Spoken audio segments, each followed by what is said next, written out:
জনগণকে হৃদয়ে স্থান করে নিয়ে তাদের আস্থা ভরসার প্রতীক হয়ে ন্যায় বিচার ও মানবাধিকার নিশ্চিতপূর্বক সেবাদান করবেন।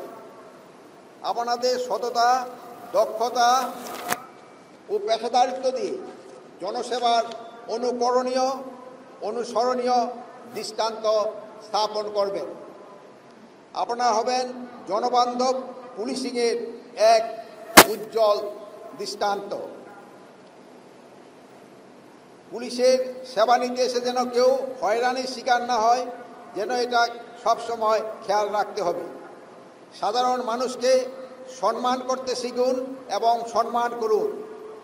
বৈষম্যহীন বাংলাদেশ গড়ার গণচেতনায় উদ্বুদ্ধ হয়ে আপনাদেরকে আত্মনিয়োগ করতে হবে।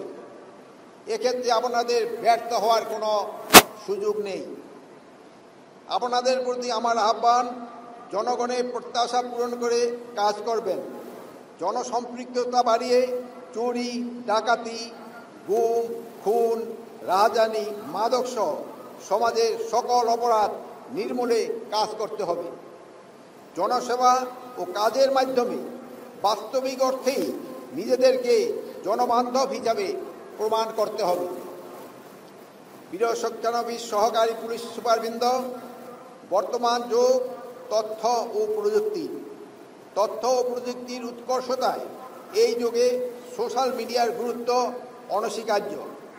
সামাজিক যোগাযোগ মাধ্যম যেমন আমাদের জীবনকে সহজ করেছে, তেমনি এটি আমাদের পেশাগত ও ব্যক্তিগত জীবনের উপরও গভীর প্রভাব ফেলেছে।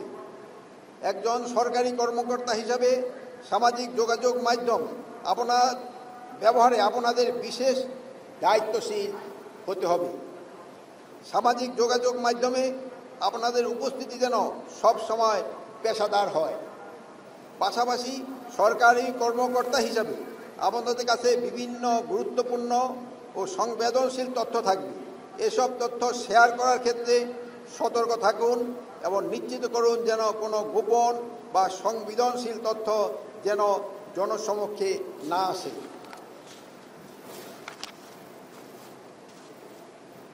প্রিয় নবীন কর্মকর্তাবৃন্দ, আজ আপনাদের এই 16 মাসব্যাপী মৌলিক প্রশিক্ষণের শেষ দিন। প্রশিক্ষণের এই যাত্রায় সহায়তা প্রদানকারী প্রশিক্ষকগণ সহ সংশ্লিষ্ট সকলকেই ধন্যবাদ জানাচ্ছি। আজ থেকে আপনারা সুপ্রশিক্ষিত একজাক মেধাবী চৌখুশ পুলিশ অফিসার হিসাবে মাঠ পর্যায়ে সরাসরি আইনের শাসন প্রতিষ্ঠায় নাগরিক সেবায় আত্মনিয়োগ করতে যাচ্ছেন।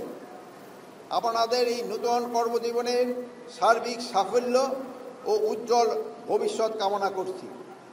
আজকের এই সমাপনী অনুষ্ঠানে মহেন্দ্রক্ষণে সুনিপুণ কুচকাওয়াজ উপহার দেওয়ার জন্য আপনাদের অভিনন্দন ও শুভেচ্ছা জানাচ্ছি।